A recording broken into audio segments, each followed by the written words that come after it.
stomping the competition in the promotion tournaments. Holy, what a beast. Nice! See what you do. Mysterious monkey started up the Baron, but amazing gets caught out. Caedrel there as well. Yuki's dead. Koski's gonna fall to the ace in the hole, and Schalke no fear. Take one step closer to the LCS. Shockwave pulls back one, but that is all Ruin needed to finish the fight. Nagne is caught up, and the Giants will not be stopped. Things laid out the way they are. Now we know there will definitely be a new team in the European LCS come spring.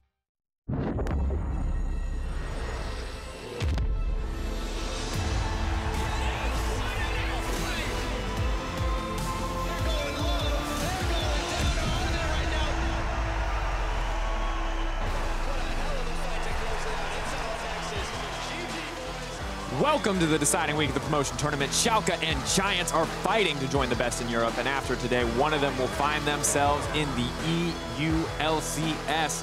Good afternoon, folks. I'm Daniel Drakos, here with Martin Deficio. Martin, I love promotion tournaments. I think it is such an exciting time of year, man. I hated playing them because, you know, if you lose, you kind of don't have a spot in the LCS. For me, as a spectator. But if you win, yes, then it's fantastic. And as a spectator, because there's so much on the line. Like, the first game we watched, sure, no one is going to drop out of the promotion tournament if they lose. But if you win, you're locked in the LCS. This is what these players have been playing for and fighting for so long. Well, and the teams are fighting for a spot in the 2018 EU LCS Spring Split, and everything will be decided over the next 2 days. Our first match of today, Schalke versus Giants. Winner goes to EU LCS, as you can see, MM versus NIP. Loser goes to EU Challenger Series, so they get knocked out. And then, of course, we have one final match tomorrow to decide who our second team will be joining us in the EU LCS next season. And so far, the two challenger teams, Schalke and Giants, they have looked better than the LCS teams. They will be favorites to make it into the LCS. In my opinion, both of them right now. Obviously, one team will lock today, but even tomorrow, I'm actually favoring either Schalke or Giants. And it's really interesting to me to see how we've come or how these two events change every year, because there were a couple seasons where I was like, LCS teams are untouchable, challenger teams can't stop them. This season we have two challenger teams already, one of them guaranteed to qualify today. And what I really like about that is both the teams are favorites right now because they're actually just playing better than the LCS teams, and they're actually playing at a high enough level to be an LCS team. It's not because all four teams are all struggling and it's just a mess. No, like Schalke showed really good things, Giants showed really cool things, and that makes me very excited because I actually want to see both these teams in the LCS. I agree. We'll have to see, though, because after the performances last week, Giants and Schalke are now just one win away from the big leagues, and Giants, they pretty much dominated in the European Challenger Series this split, but they're going against the only team to have beaten them this summer, and Schalke, insane win record, 14-5 in the 2017 summer split. It's been a strange year for Schalke because in many ways it's been a great year where you're winning a lot of games and you are one of the top teams in Challenger, but then they failed to obviously make the promotion tournament in Spring Split. So we couldn't really call it a massive success story just yet. If they go in here and qualify to the LCS, I think it's all been worth it. Whenever I talk to any of the players who's been involved with Schalke, I only hear great things about the organizations, you know, talk about good infrastructure around them, a lot of support. And we've seen Schalke stick around despite dropping out of LCS in the first place last year, trying to make their way back in. It's a really cool story and would be a nice success story for Schalke here in Esports if they make it back into LCS. And I completely agree. It's nice to see an organization put so much, even before they have made it into the LCS, commit so 100%. Much to the Challenger Series. And of course, on this team, when we look across the lineup, one guy that kind of has been standing out is Caedrel, and I'm excited to see what he can do in the mid lane matchup today. Yeah, the main reason we kind of talking about Caedrel versus Jizuke right now is not because they're the big star players on their teams. It's more because I feel like they'll have such an important role in this specific head-to-head matchup. Caedrel is the kind of player where if he's on a scaling AD carry like Corki, he can have great impact in late game team fights, where Jizuke is more of a, hey, give me that counter pick, give me that Echo, give me that Caedrel, I want to be a split pusher who can kind of take over the game from a side lane. And what's cool here is both teams are kind of opposite in how they actually want to play, but none of them wants to play around mid. That's the only thing they can agree on. Because Giants wants to play bottom lane. Yeah, they just left them in a vacuum every time. Giants don't want to play bottom lane, and we've seen from Schalke, they want to play top lane around Smittyj, and that's why I think the mid lane matchup is actually so cool, because whoever wins the mid lane can go and assist their team in playing around their one strong side and really snowball the game and maybe even prevent the other team from actually playing to their strong side. Yeah, and Giants look so good against NIP. Jizuke was one of those factors on that Echo, the Italian stallion, making his mark on the side. Like my production team insisted I that I had to make at least one Italian reference. He's, of course, a standout Italian player. But I'm curious now how this is going to work because he also had some suffering performances. And when we look at this team, it's like, yes, they dominated NIP, but Schalke also looked pretty good against Mysterious Monkeys, but saw some of those struggles in the early game, which were, I think, a little rough, we can safely say. Yeah, I think for Schalke, I don't know if they were surprised at all by Mysterious Monkeys because they are used to kind of falling behind a little bit in the early game. I don't think it was a big issue for them in most of the games because they had good matchups for Smittyj, where he could get ahead and he could actually become a great late game split pusher.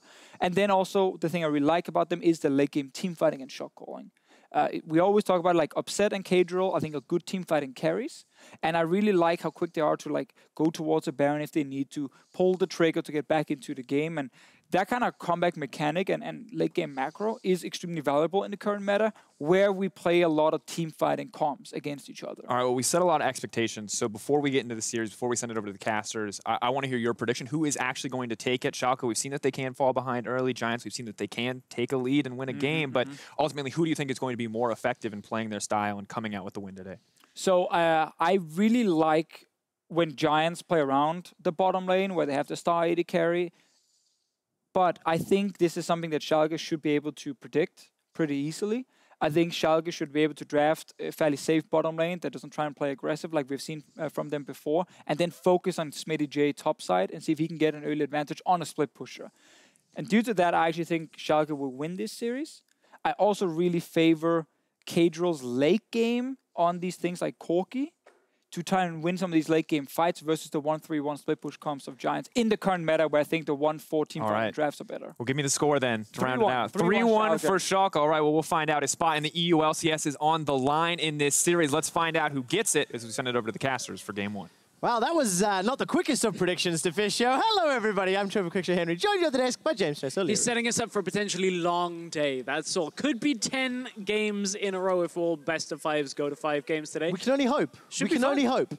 Maybe we'll get some silver scrapes in there later. Anyways, let's take a look at the lineup, starting on the blue side, because Giants picked red side. It means it's Schalke 04, with Smittyj in the top lane, Memento in the jungle, Caedrel in the mid lane, Upset and Norskeren, your AD carry and support, and their coach on stage, Veteran. And the reason the Giants got the option to pick was because the seeding today is based on regular splits. So, starting game one on the red side, their choice is the Giants. In the top lane, Ruin; in the jungle, Gilius; mid lane, Jizuke; AD carry, minitroupax; support, Jactroll; and their coach is Andre. Yeah, the Giants coach, of course.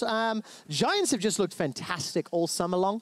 Other than really dropping that single series to Schalke, they looked better in round 1 of the promotion tournament. They've got a lot of very good players on their lineup. And I don't know where the chips fall. Deficio was saying he's predicting a little bit in favor of Schalke, but it is pretty even.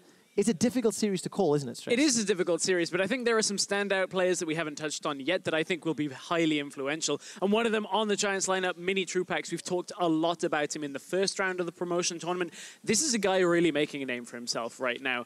At the AD carry role, a lot of bans go his way, but he is always farming up a lead. He is always ahead of his opponent and looks really, really strong when you get to those later game portions. I was taking a look at his champion pool, and while he's played 7 games over the course of the team's 17. 12 of those are on Caitlyn and Alistar, 6-6.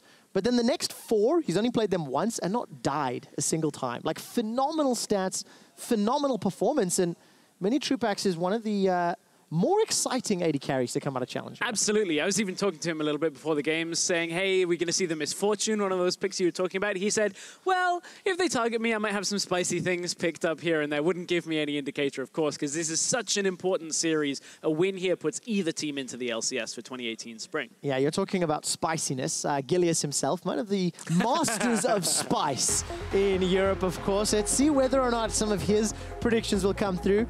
Memento, the opposite number for Schalke, will be trying to shut him down. And as we jump into picks and bans here for the upper bracket in the promotion tournament, reminder that is patch 7.16. And as you talked about, Stress, with those AD carries, Tristana, one of the meta-defining picks and even first pick worthy ban already. Absolutely first pick worthy. It's a ban we're going to see throughout this series very commonly, as is the Poppy. A lot of people maybe tuning in for the first time to watch these teams will be confused. Ruin is a Poppy player. We saw it in the promotion tournament. First round worked very well. So taken off the board, here goes another AD carry. And for all the talk minitroupax had about being banned out, it's actually Giants taking away these AD carries. Of course, we're on 7-16. Caitlyn, a little bit nerfed, but still very much a threat. Yeah, seeing her still, despite a lot of whispers that maybe she'd been gutted, doesn't change how annoying she is with her range. Regardless, another AD carry removed from the pool. So in terms of all the AD carries with dashes and self-peel, Tristana's gone, Kallista's gone, Lucian's gone.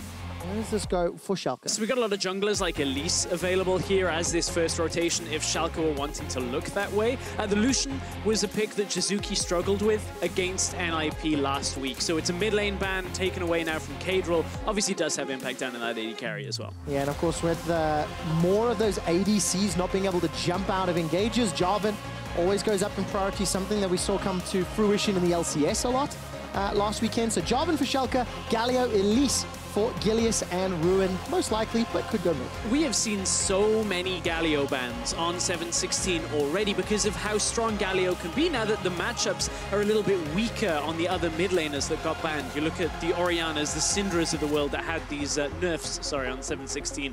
Now we're going to have a scaling mid lane matchup as Caedrel is locked in the Corki, and this favors Caedrel's playstyle very well. Deficio was talking about it. He has more faith in the later game out of Caedrel than he does out of Jizuke, so I think this is now an interesting test to see how late these two teams go. Well, this Corki's been very good for Caedrel. 5-0 this split. His KDA, 26 kills, 5 deaths, 28 assists. Phenomenal statistics. Going to round out the damage dealers for Schalke with that Xayah. Yeah, and of course, the Corki for Caedrel is one of these champions he can move between lanes very easily and effectively on, have a lot of impact. Caitlyn for minitroupax makes a lot of sense. Even with the nerfs, it's a champion he can farm up through the early game. Maybe get a little bit of focus from Gilius down in that bottom side is something we've come to expect, and then have late game damage. This guy had 5 items at 32 minutes into the game last week on Caitlyn, and it meant nobody could stand in front of him. Yeah, I'm really glad you bring up that Gilius showing up in bottom lane trope, because it has been something that Giants have done several times. Even though traditionally you don't necessarily need to help a Caitlyn out in lane. Let's see what they do. By the way, minitroupax's Caitlyn has only died 3 times across 6 games. So those are some of those stats we're looking at in terms of their performance. Phase 2, Rakan banned away, obviously because Xayah is locked in for Schalke. Yeah, another one of these picks as well that even without Xayah has been banned quite a lot. An engaged support can play the team fights very well. Easily utilizes the coin that we've seen, but we haven't seen any emphasis now on the Jannas of the world. We've started to see Lulu crop up a little bit around the globe as teams have been playing on 7-16 a little bit more, so I wouldn't be surprised to see that be the angle we see both of these teams end up going. Okay, let's see whether we get those Ardent Sensor rushes, which we've talked a lot about. Sejuani ban throws me off a little bit with Elise already being locked in. There's one of those supports, Janna, taken away along with the Blitzcrank. So support will hit a lot, but the Sej throws me off a touch, unless they know something we don't about where that's going to go. So Sejuani initially was discussed after the rework about a support and a top lane, but we haven't seen it very much. We've seen solo queue, but that's about it. So maybe that's something that'll unleash itself throughout the rest of the series. I wonder whether that is a little bit of pressure here at this point, where you're used to looking and saying, okay, well, Sejuani's a good champion, so let's ban him away. It's one or the other, yeah, right? Exactly. It's either a mistake or they know something. Yes, I guess we will find out as the series plays out. There's the Lulu you talked about, stress, and to round out Schalke's composition, give themselves some more poke with that Jayce and the Alistar. So a lot of range damage, a lot of squishy targets as well. How do Giants complete their comp? Well, now we get to see where Giants end up going. They need a little bit more on the engaged side of things. When you look at, they've got an Elise for a Cocoon right now with a follow-up from Galio. If they can get somebody else that can come into the fight, the likes of a Renekton, a Camille that can lock down another target, that would give them more options to get into the fight. Would also give them a side lane presence. Of course, we know Jayce will be in the... wait. Yeah, it's Jarvan jungle. Sorry, that took me a second to piece it all together at that point. Yeah, Jayce is up in the top lane, Camille into Jayce. All right, so what do we think then of the Giants team composition here? Ruin, definitely a Jarvan main, definitely played a lot of Rumble. This will be the first, and then some of the carries. So this is the first time we're seeing him on the Camille. What are you thinking of the matchup against Smittyj? I think at this point, Ruin is banking on having the later game presence out in that side lane. He's going to concede the laning phase unless Gilius can get up to the top lane.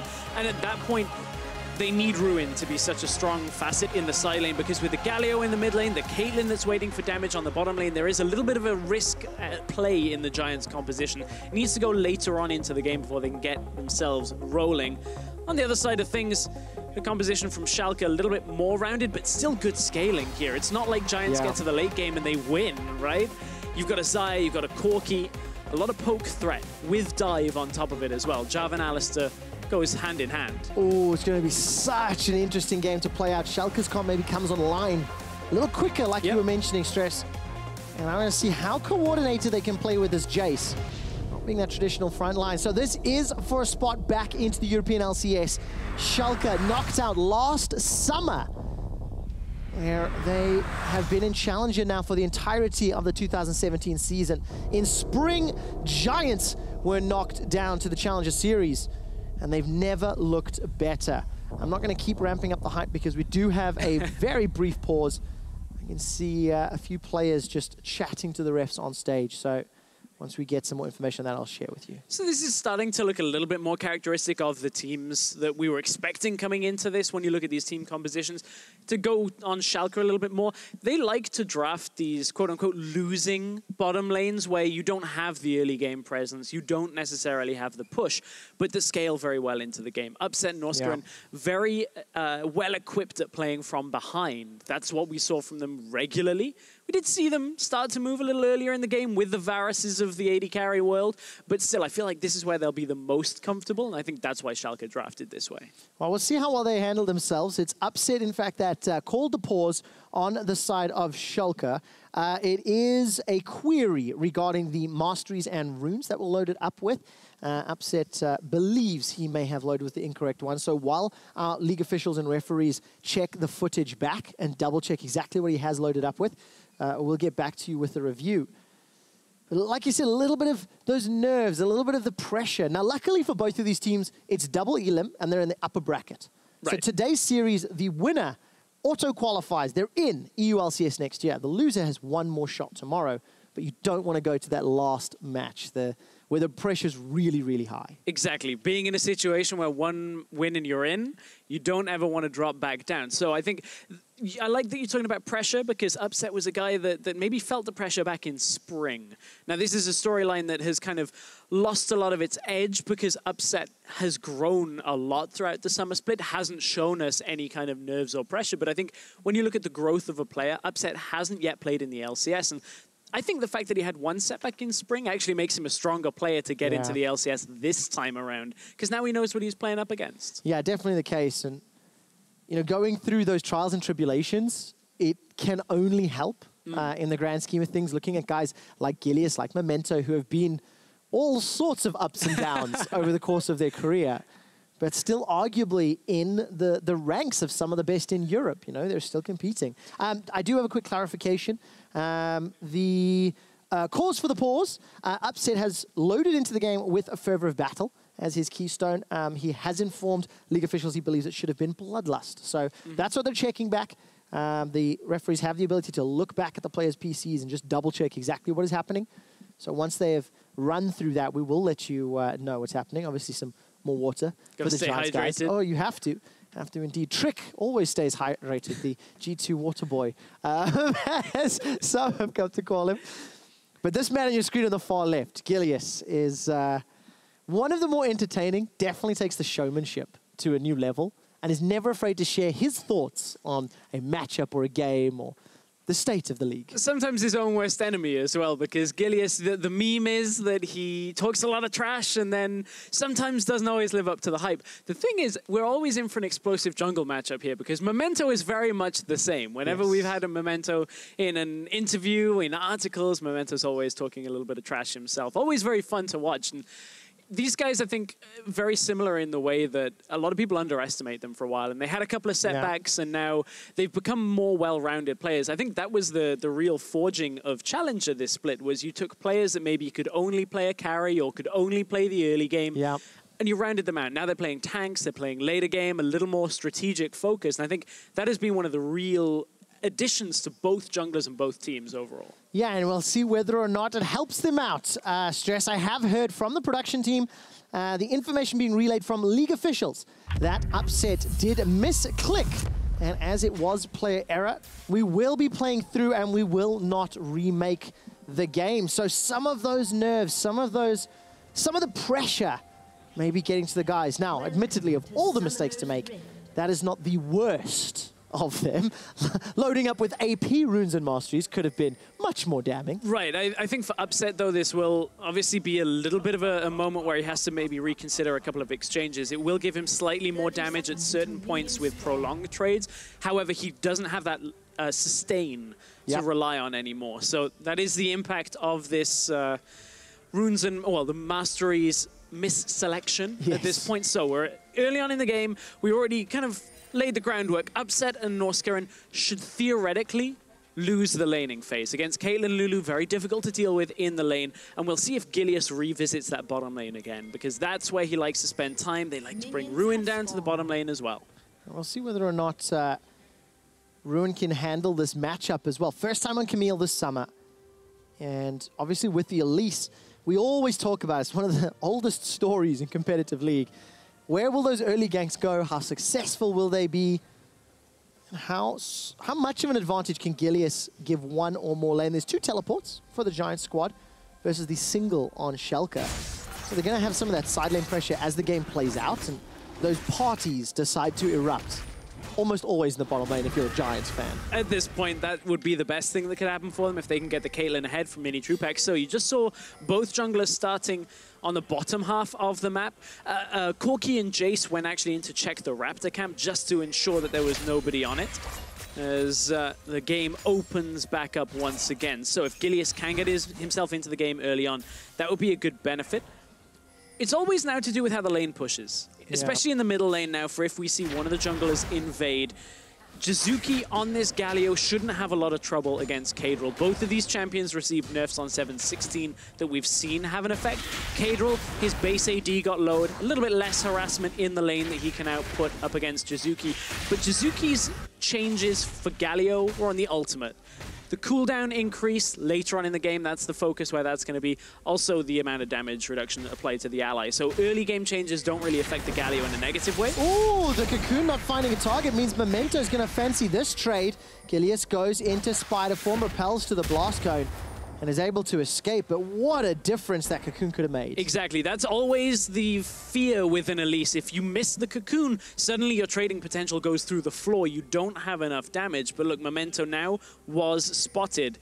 This is something that we have seen teams backfire with, is when they think they've got a small lead here and go aggressive into the enemy jungle. That Cocoon's back available again, but mid lane, heavy trades. Well, even with some of those AD nerfs, Caedrel's still having a great time.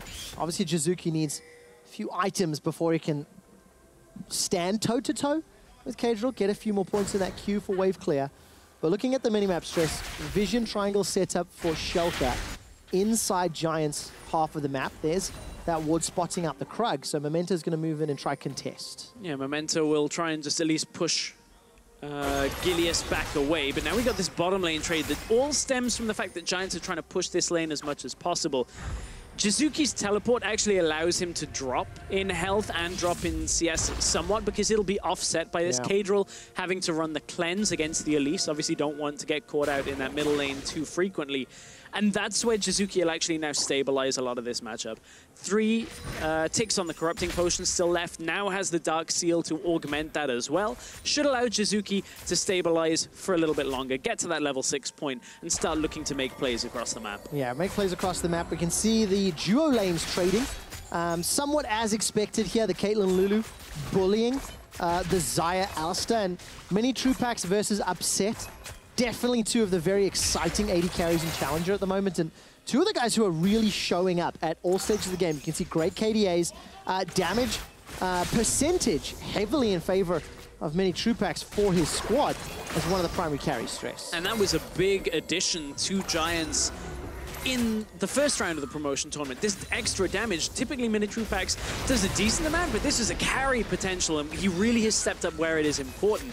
This guy has come from almost nowhere. Yeah. Previously, he didn't really have a following, didn't have a whole lot of people talking about him unlike Upset, and that's where this is one of these key matchups between the two of them, because these are the headline stars now for Giants and Schalke, and they both have such a big impact on the teams. Yeah, I'm so glad you mentioned that. Cocoon this time round connects with Memento. Thunderlords puts some additional damage down as Jizuke gets poked out by Caedrel, and of course Upset, you know, has played on the international stage. I am Gyeonggi a while ago. Ruin and Smittyj keep trading back and forth. Smittyj not going to look for that shock blast. But yes, very exciting to see how these two lanes grow. It's +8 CS in favor of minitroupax. Jizuke +10. That teleport helping him out. And the laning phase has started exactly as expected in terms of the matchups. Yes, the one we haven't discussed a little bit more is the top lane matchup, and I think we have to switch focus over to Schalke for now and talk about Smittyj, because this is a guy a lot of people put down. Coming into the matchup against Kikis, said no, Kikis will take the edge here.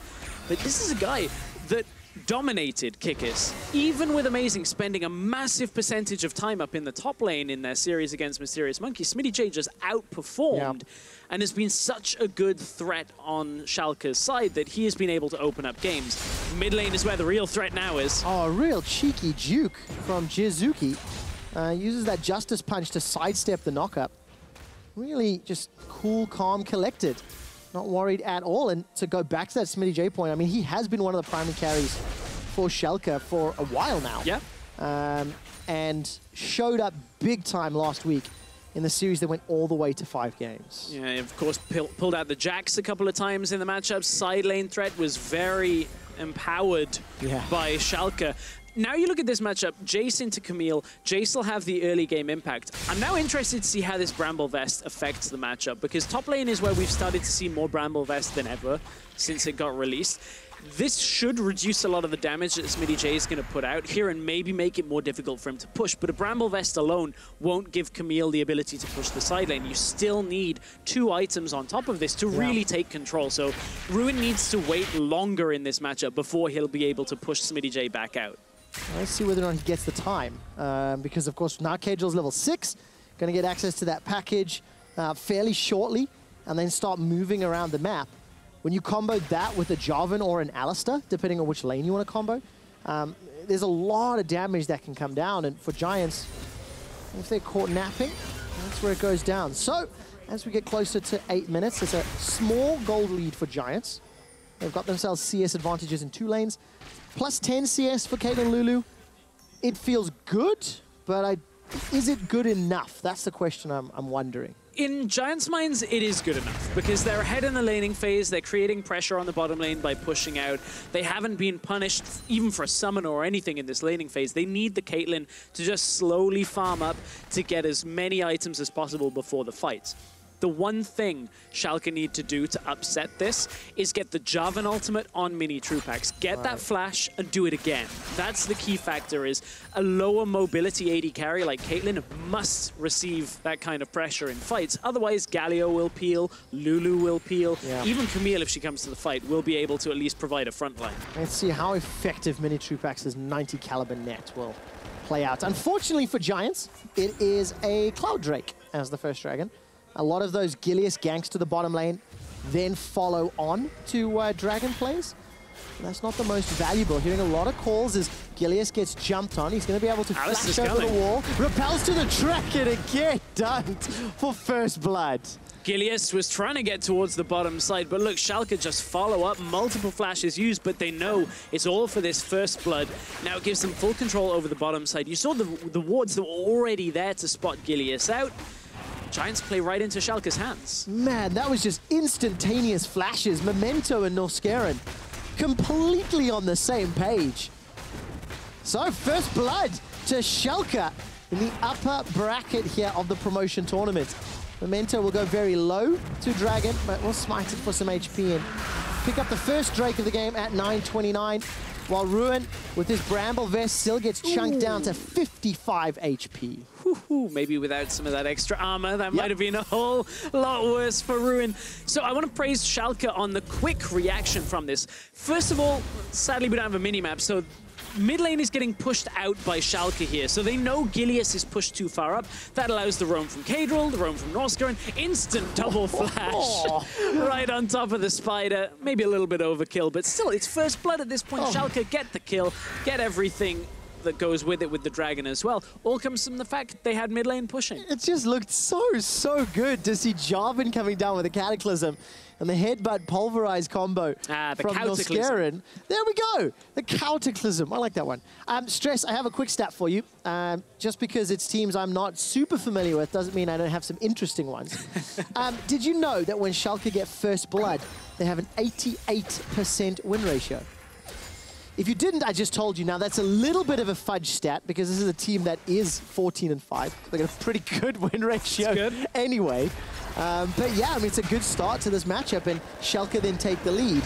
Well, Jizuke is going to get that taunt down onto Caedrel. There's the Valkyrie we talked about, an insta-flash. So, Stress, all those summoner spells and early plays you wanted to see from Schalke, they've got them aplenty. Yeah, now they've even got a tower from it. The teleport was used by Smittyj to get himself to the bottom lane, and you speak about the first blood going into win percentage. I mean, that's just how good Schalke have been at snowballing games. Both of these teams have been very good when playing from ahead. It was only really in the first round of the promotion tournament we saw Schalke be challenged a lot. Their series against Mysterious Monkeys was the first time they really got dragged later with big difficulties, and I think that has kind of given Schalke another edge here because look, they've got the early game advantage, they know how to hang on to it, and they've drafted well even for late game scaling here, whereas Giants, they basically are going to have to rely on minitroupax a lot to stay in this game. Yeah, and it's going to take a long time to power up. In the space of a minute and a half, Schalke got first blood, first tower, first dragon, and a secondary tower as well. The stats team just pinged me as well and said when Schalke get first tower, they have a 90% win rate, which is insane. But I want to talk about win rates really quick because both Schalke and Giants have been phenomenal throughout the course of the summer splits. If we actually just look at the win-loss for Schalke throughout Challenger Series, Summer, and Promos, you'll see they got 14 wins and 5 losses here for Schalke. And that's an impressive run, but it's only beaten by Giants if we look at their win-loss. With that one blemish, the little loss in the middle, was in fact Schalke. Yeah, exactly. Those two downwards trending lines were just the losses to Schalke. Without that, it would have been an unblemished record up until NIP. But you can see that series from Schalke versus Giants was quite an unorthodox series. We had things like the Yasuo top lane coming out. Schalke kind of dug into a bag of tricks to try and figure out how to play against the Giants. And that's not the same Schalke I see right now that is playing up against Giants. Schalke, a lot more composed, a lot more standard with what we've seen from them over the last couple of weeks. And I think this is the Schalke people expect to see, looking very crisp and clean. And it's just so exciting when the two squads that come from Challenger, former LCS teams, took down current LCS teams, and now one of them will re-qualify after the best of 5. So how do Giants recover? They're stealing a blue buff. They're pushing down this top lane with minitroupax's Caitlyn. Ardent Sensor completed for Jactroll, so throw down that help picks and the Ardent Sensor buff, and minitroupax is already going to be hitting like a truck. So I want to keep an eye on how much damage he can put down. So how do Giants get back in was the question you asked during that. And Giants, we already said they're relying on minitroupax. That's one way of getting back in, is waiting, biding their time. The active play they can make here is try and crack mid lane tower, because if they have a lot of presence through the top half of the map, they can control the area around Baron very effectively. The problem is, here comes the engage from Schalke. They can see this play coming. All right, that's a catch onto minitroupax. Great cocoon from Gilius. Cataclysm doesn't even come down. Memento's flag and drag read like a book. Minion wave has been cleared out, and the Rift Herald unable to take the tower down. But Giants get the first kill of the game. The back and forth from the Cocoons. One missed one earlier goes awry for Gilius and punishes him. One perfect one in this one now opens up mid lane as another attempt here for Giants, but without being able to get another kill, they're not able to crack further because Ruin does not want to use his TP. They want to maintain any kind of advantage in the bottom lane they can, try and farm Ruin back up into this game because he's going to be that side lane threat. This play was read quite a while ago already. Smittyj was on his way up from the bottom lane with Corki. They get the indicator Rift Herald is coming, spawn it behind the tower just that it comes in and makes sure they get the damage down. But from here, good response from Schalke initially. Cocoon connects and then stuns Jarvan after he lands. And from there, Schalke, they've lost some of their front line. Smittyj not feeling confident enough to come in. They didn't actually end up getting the tower from that for Giants, but it's so low, they will eventually get it. Yeah, so much damage from the Rift Herald. And you mentioned it just before the replay started. Ruin down in CS, nearly 30 to Smittyj right now, thanks to some of the plays. And Giants at 15 minutes, just marginally behind. It's around 700 gold. Next Dragon's a mountain. You absolutely want to contest that one. And let's see whether or not Giants will get themselves into a position where they can. But there's a 1,300 gold lead on Smittyj because of some of the gold he's had from towers as well. That's what makes this very difficult, is Ruin still needs more time. He's only at Tiamat, Ninja Tabi, and the Bramble Vest, so he's not confident enough to stand out in that side lane. And I wonder whether at this point the Bramble Vest is going to end up hurting him because it's delayed his build by 900. Like, it's good if you're against the Jayce for a long time, but if you're desperately trying to get to 2 items, it actually does start to slow you down. I still think it will be useful throughout the game, but I wonder whether Ruin will be delayed because of it. And whether they're going to have enough time for it to be useful, right? On a clock, as Mountain Drake secured uncontested here, Norskeren an upset, keeping several members of Giants busy in the mid lane as that tower still stands. Ruin with the precision protocol trying to shove this wave down. No Sheen to speak of, no Trinity Force yet, and Ruin should be able to escape here unscathed. Just a little bit of chip damage. Second Dragon of the game to Schalke, and they're continuing to pull ahead. Yeah, Schalke continuing to get ahead. This kind of composition, very difficult to deal with when ahead. Ruin's gonna have to try and get out flashes to get himself away. I know people will look at Schalke's composition and say, hey, there's a Bramble Vest there because everybody's AD. You've got to keep in mind, Corki is going to be that later game threat that deals a lot of magic damage. Most of his damage that comes through is magic damage. So even if you do stack armor, you've still got to deal with that Corki threat. Well, Corki threat indeed. Caedrel almost picking up his Trinity Force, sitting on 1,000 gold, so should be able to finish that the next time he backs. Giants are going to look to trade towers. Jizuke in the bottom lane, Smittyj in the top lane, and actually Schalke a little bit unawares. They're going to lose mid tower as well. So it's a 2-for-1 trade in favor of Giants. Caedrel's being dove, running fairly low on mana. Here comes the rest of Giants as well, though. Yeah, this is going to be an easy tower dive for Giants. Jizuke's going to tank it up, looks to get the smash down, gets the flash as well, and ace in the hole, secures the kill. Well played, and they'll secure the tower. So Giants secure 2 towers. The top lane push from Schalke is trying to secure the second for them as well. And with a Jayce, you can just hypercharge that tower down very quickly off the W. I agree, if initially it looked like Schalke weren't reacting in time. I think they had assumed Caedrel could hold that lane a little more comfortably, just kill the minions. But as soon as Giants start trending down towards the bottom side, Schalke are just trying to pick up anything, and it ends up, they do still lose out on the tower trade, but it's 3 towers for 2. That's a lot of gold just swung into both teams, ready to set up our first real big fight of the game. Oh, it's so exciting. We're getting close to 20 minutes. Giants with a comp that scales very well. I mean, both squads do. It's an even game. 900 separates them. Very, very close indeed. And just, it's like chess pieces. You know, you read the map, and Giants, they get a very good play into Caedrel. His Valkyrie was interrupted. Yeah, the important thing there, Caedrel's Valkyrie is interrupted, so he can't get through to get the Phosphorus Bomb out onto the minions. He's looking to just cut the wave and push back as far from the tower. So Jizuke can't damage him under tower, but he took too much in the beginning of the trade. That means Giants are able to just surround him, get the tower down very easily, and just a good read by Jizuke on that pathing into the lane denies any kind of defensive play out from Schalke. It's just crazy. 2 towers for 1, for 2 in fact. because both of the top lane turrets were taken by Schalke. So crazy tower trade.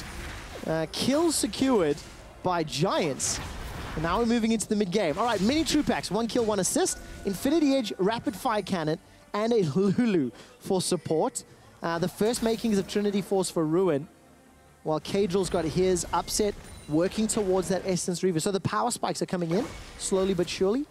It just feels like nobody really wants to stand toe-to-toe with minitroupax if Jactroll is around. Somebody will have to, though, and it's not necessarily toe-to-toe. They're going to have to just try and smother him as much. Memento, if he cannot get that ultimate down onto the Caitlyn to burn the flash, that's a massive problem from Schalke because he is basically their primary engage here. Now, there's a lot of follow-up crowd control that comes after the Jarvan. If any of that sticks as well, they should be able to kill minitroupax. But look, with the amount of damage reduction from Galio, the ultimate shields, exhausts on Jactroll that can actually keep the Caitlyn alive, we're getting to a very deadly point in the game here because that Ardent Sensor will empower the Caitlyn. It's not enough that on 3 items she's that massive threat, but still, it just makes it even stronger. And minitroupax has gone unfazed throughout this entire game. Yeah, no real threats just yet. Upset 0-0-0, opposite number. We're now getting to the point where Upset can start to add a lot of value. Got some great CC, got some kiting tools, and throughout the course of summer, Upset's team fighting has been very impressive, has been a reliable damage dealer for Schalke, following in the likes of Smittyj and Caedrel.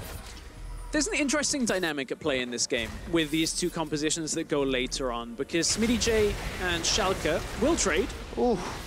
And all of that armor is not helping yet for Ruin. Not a lot yet helping for Ruin. But so, we're split up on the side lane. You just saw that Jayce can easily take the trade now that he's got Black Cleaver on top of the Blade of the Ruin King. Schalke will do this for quite a while now. Push out both side lanes, try and drag a secondary member of Giants out while the TPs aren't there.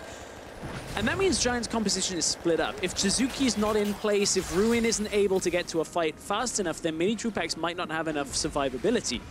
Giants want to try and kite back from a lot of fights with this Caitlyn, keep her safe, but they don't have much primary engage themselves. It's a cocoon to try and land a pick, so they're almost waiting for Schalke to make a mistake in order to capitalize on it. Oh, such a difficult scenario to be in. We've seen when teams don't have initiation tools, how frustrating the mid game can be, and that's very comfortably where we're headed. Yeah, very hands-off is how this mid-game portion is going to be. Unless Smittyj feels he can kill Ruin, that'll be the only one. The thing is, even with side lane pressure from the likes of a Camille or a Jayce in this case, with 4 towers down a side, there's actually not that many easy or safe towers that you could push down. So, Stress, we're heading into the mid to late game. Which team's macro do you prefer? Now, not necessarily in terms of the comps, just historically and what you've seen. Schalke have been maybe a little more proactive at times, but Giants seem to have answers as well. I do like Giants when it comes to playing later. I know Deficio favors Schalke on the way they play, and I think both teams you can make strong arguments for. I like the way that Giants actually team fight and look to play out the rest of the games because they're very difficult to break apart when they actually have a composition that works for them. And this is the type of composition I think favors Giants in the late game. They put everything on the Caitlyn. They're able to just hold through fights, and that's why I think it favors them. But certainly, that's not a done deal. Yeah, no, it's absolutely not. You need one stray rocket, one root from Upset, and all of a sudden, minitroupax is a goner. So we're heading to 25 minutes, looking at the items. Knight's Vow, now picked up for Memento to complement that Cinderhulk. Baron is absolutely going to be a possibility. Both teams have got really good damage, really good ways of taking that down relatively quickly, and a tank who can sit toe-to-toe with it. We are in a phase of basically ping-pong, though, because no side laner wants to push too far past the midpoint of the map. You can step to this area, but look, there's no wards for Caedrel up on the top side through the jungle, so anybody could have been going there. Ruin could have been heading top side, which is why Caedrel just backs away. He just gets a little bit more health and mana back and will resume control of the top lane when he actually has a safe moment to do so. The same will happen on bottom lane, although Smittyj, I say that, he just placed the vision for himself. Gilius catches Caedrel. All right, Ace in the hole tags him out. Valkyrie gets to safety. Caedrel did use the cleanse. Cataclysm comes down. Ruin buys a few seconds of time with a Hextech ultimatum and is shut down in his own jungle by 2-on-1. That was a lot used by Ruin, and we were just talking about how it wouldn't be up past the halfway point, but look at the wards that Smittyj had placed. Ruin, although he's got the Trinity Force, is still not strong enough to fight against the 2.5 item Jayce, and Smittyj takes full control. This is the aggressive Smittyj that we have seen in Challenger Series for the Summer Split, and it's showing up once again. Yeah, the Smittyj that silenced all critics against Kikis, stepped up to the challenge and swatted him away. Swatted amazing away with him at times. Smittyj's got a 60 CS lead. Quickly check how much gold he's sitting on. It is a lot, but I can't see the number right now. Currently 1,600 gold. Thank you, observers, for toggling that one. So he's definitely going to be able to complete next items and come back even more powerful. Here's a replay of how it started. So it just placed Vision up on the top side. He had the control ward in Tribush, saw Ruin coming into the lane, and although Ruin puts up a decent trade at first, Smittyj just bashes him away, knows he has Memento on his way. And Ruin used ult and flash to try and get out of that. Now I can understand why you're trying to escape the situation, but now you've got no flash again. You're up against Jayce, who wants to run right up to you. It's the same thing happening again. Oh no, look Ruin. Look at the mini-map. Oh, Memento's coming as well. Flash available, not even going to get needed. Cataclysm comes down. No, it wasn't even used, in fact. Just the knockback from the hammer. Another kill onto Ruin. Ruin didn't get over the wall to safety, couldn't get himself out alive, and that's the same thing now happening within 1 minute of each other. Ruin just walks back to the lane, walks back to die. And this is the problem that Giants are having, that Schalke are exploiting beautifully. Yeah. Giants only have 1 damage threat now. Schalke have 3, and they're able to take almost any fight that they want. And that is where Schalke have got this composition that just fits their playstyle very well, and they're doing well with it too. And you talked about a composition, talked about playstyle. Gotta say it, Gilius Elise, 0-1-1, did not see very many attempts. Actually saw him challenging and getting caught by Memento several times and losing out, but Memento played the early game well. Lots of deep vision, lots of challenges. And that's the difficulty with Elise when you do basically a level 3 around the Rift Scuttler, miss the cocoon, and you have to get pushed back into your jungle. You start losing ground, losing camps. You can't gank lanes as effectively. That's the problem with Elise from behind, is she is just a cocoon bot as it goes further on. Here is the attempted cocoon bot. Okay, Unbreakable Will comes out. Norskeren's ultimate saves his life. So despite the cocoon bot connecting with the cocoon, there was not enough follow-up damage to burn through an Alistar.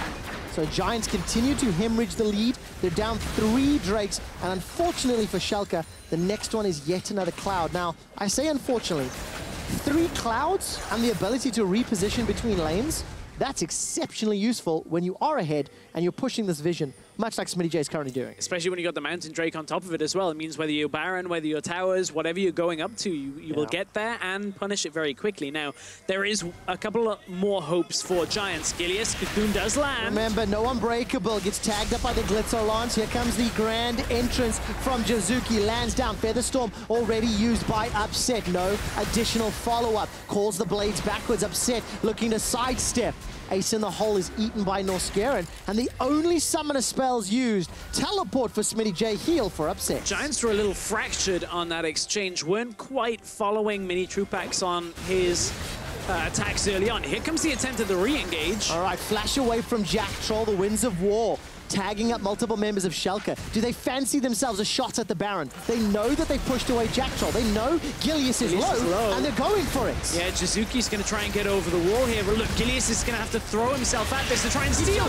Not going to happen. Gilius goes down once again, and Schalke get Baron. They're looking to chase further. The Shock Blast from Smittyj might be enough to take down Jactroll, and it does! Snipes him from mid lane. Now in a 5-on-3 with Baron, Schalke are sieging. Yeah, Schalke are going to be able to push for a lot of damage here. Remember, they had a big wave stacked in the bottom lane. That is now being cut by Ruin, but it's top side they're going for. Schalke trying to just close out an inhibitor tower here. minitroupax is so low. Man, Smittyj is hitting shot after shot. Flashes forward to try and interrupt the heroic punch, or the justice punch rather.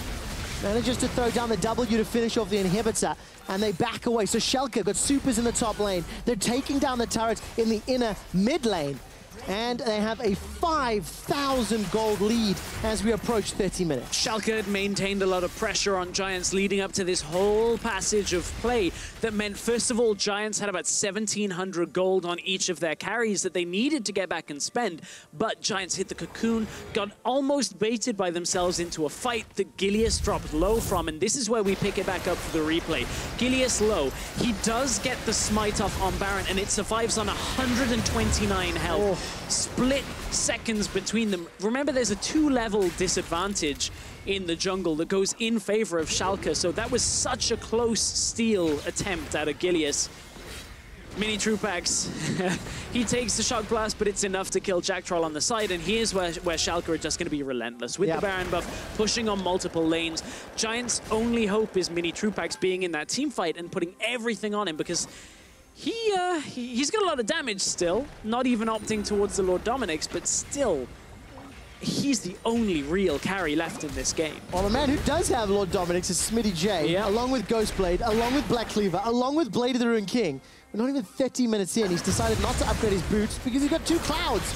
One of the few times it works out, but look at that, accelerated shock blast from the side. That tags up Gilius. The inhibitor turret will fall in the mid lane. And here comes the engage from Ruin. Puts down the Hextech ultimatum. Flashes forward, but doesn't do a lot. Jizuke follows in with the entrance and feathers thrown out. Backwards. That's the stun. Upset gets another for Schalke. And the inhibitor's exposed. 4 members down. This is turning into a crushing defeat for Giants. Yeah, Schalke looking incredibly strong in game 1, drafting more carries, facilitating their lanes as well, making sure Smittyj was ahead in this matchup. Ruin has never got in the game, and it means Giants haven't had a second carry.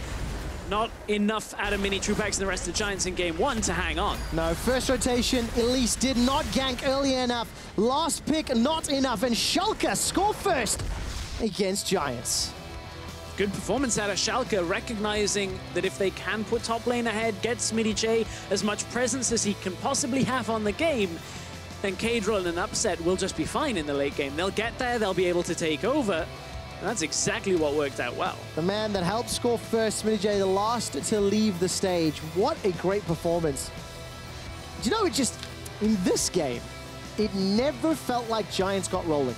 No. It never felt like their composition got started or got into a position where it could combo.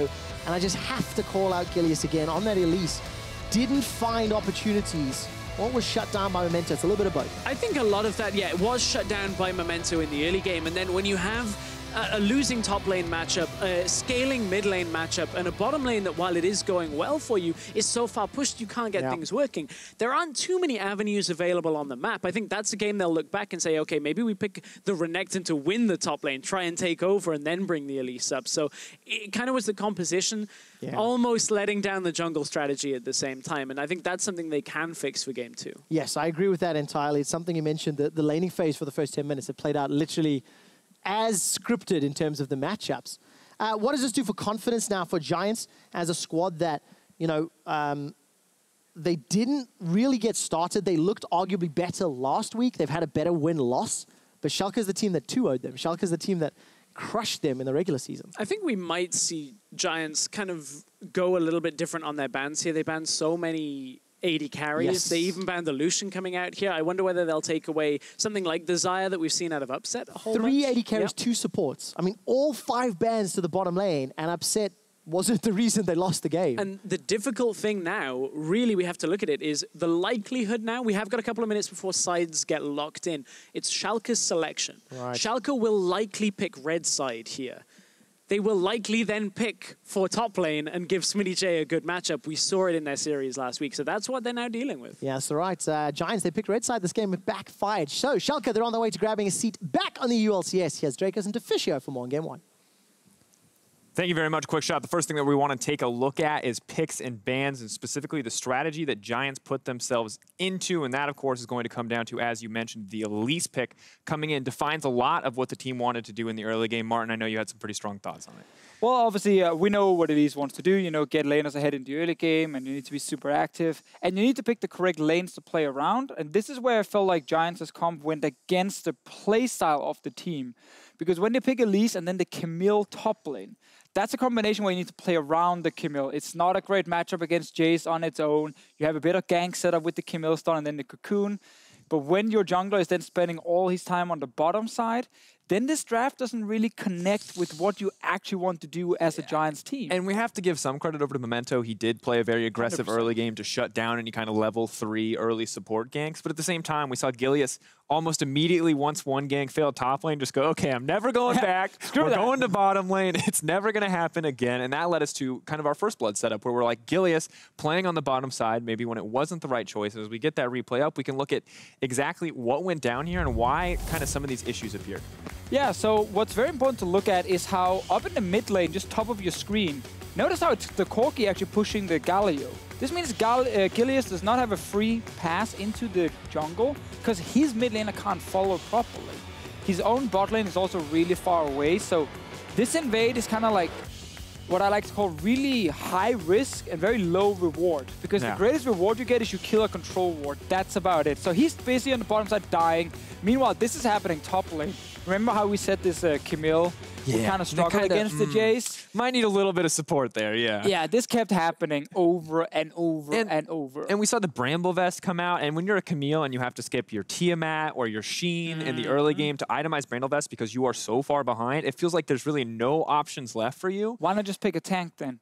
You're still going to lose the lane, but at least you're going to be useful in team fights. Like, it was kind of weird for me with Giants' strategy with Ruin up in the top lane, because if you do want to pick him a matchup like this, play around him for once. If you don't want to do that, never give him a matchup like this, because it will just end up like we're going to see in the next replay. Yeah, that is a tough we can bring this up now. We want to take a look at Smittyj, some of the fantastic almost 1v1 opportunities that he got, and more importantly, kind of the thought process behind what he's looking to do in each of these plays. Yeah, so basically, in a situation like we have here, as Smittyj, you're winning the side lane, you're a strong split pusher. You have a few choices of exactly what it is you want to do.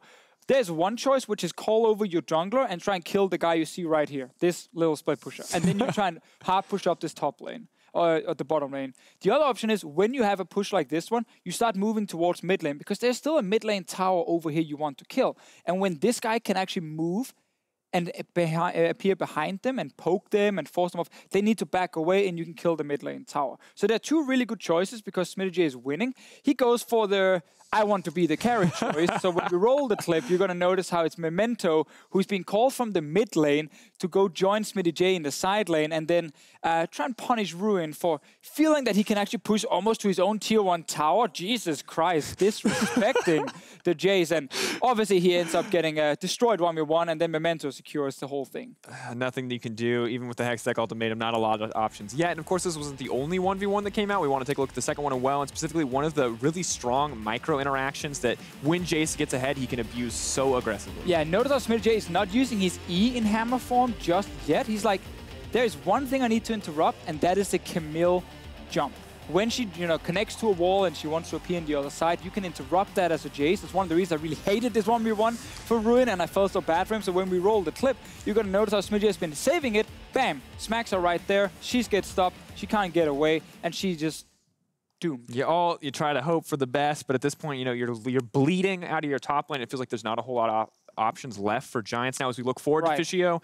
I gotta say, it feels like draft changeups are the biggest thing because in this game, I feel like Giants kind of out of the gate gave themselves a way harder game than they needed to with the draft that they chose to go for. Yeah, I think Giants lacked easier win conditions to try and execute. Because when you're stuck in this situation we just saw here where your Camille is losing, of course, and getting pushed in, you need then to have like a really strong 4-man group that you can like hard engage on the enemy team. So when Smittyj is split pushing, you engage on them in the mid lane.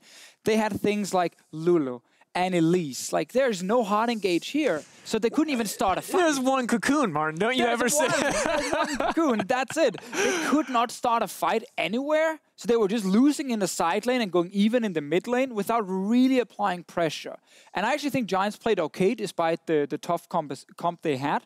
But that is a good change I want to see. I think Gilius on a big tanky jungler where he can just be super strong in team fights and still have a bit of an early game presence might be better than the Elise pick. Because if you're just going bot lane anyway, it's very easy to ward against that early and stop Elise from snowballing. Yeah, we saw Memento very equipped to do it, but we'll have to see how the teams adjust. Schalke have the lead and are looking to stay on the winning track in Game 2, which is coming up after the break. I've heard from the production team, the information being relayed from league officials.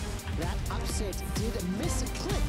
And as it was player error, we will be playing through. Gilius gets jumped on. He's going to be able to flash over the wall. Repels to the track and again dunked for first blood. He did use the cleanse. Cataclysm comes down. Ruin buys a few seconds of time with a Hextech ultimatum and is shut down. Base, okay? I base fast. Oh, my art. Gilius is going to have to throw himself at this to try and steal. Not going to happen, but it doesn't do a lot. Jizuke follows in with the entrance and feathers thrown out, forward, backwards. That's the stun up. Expects the rest of Giants in Game 1 to hang on. No, first rotation, Elise did not gank early enough. Last pick, not enough, and Schalke score first against Giants.